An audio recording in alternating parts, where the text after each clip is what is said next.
بسم اللہ الرحمن الرحیم۔ رسول اللہ صلی اللہ علیہ وسلم نے ارشاد فرمایا، بے شک اچھا خواب اللہ کی طرف سے ہوتا ہے اور برا خواب جس میں گھبراہٹ ہو شیطان کی طرف سے ہوتا ہے۔ اس لیے جب تم میں سے کوئی شخص ایسا خواب دیکھے جو برا اور ناگوار ہو تو جاگتے ہی وہ 3 مرتبہ بائیں طرف تھو تھو کرے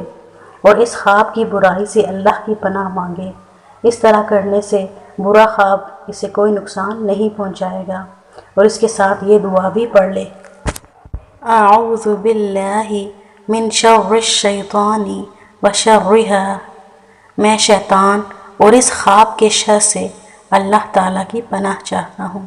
تو جب بھی آپ کوئی برا خواب دیکھیں تو کروٹ بدل لیں، اور برا خواب دیکھنے کے بعد جب آنکھ کھلے تو اپنی بائیں طرف 3 بار تھتکار دیں، یعنی اپنے بائیں کندھے کی طرف 3 بار تھو تھو تھو، ایسے کہ ہلکا ہلکا تھوک بھی، وہ بھی کچھ معمولی سے قطرے ہمارے کندھے پر گریں، اور یہ دعا فوراً پڑھ لیں، اعوذ باللہ من شر الشیطان وشرها۔ اس کے بعد یہ خواب بالکل بھی کسی سے بیان نہ کریں، انشاءاللہ اس خواب کے شر سے اللہ تعالیٰ آپ کی حفاظت فرمائیں۔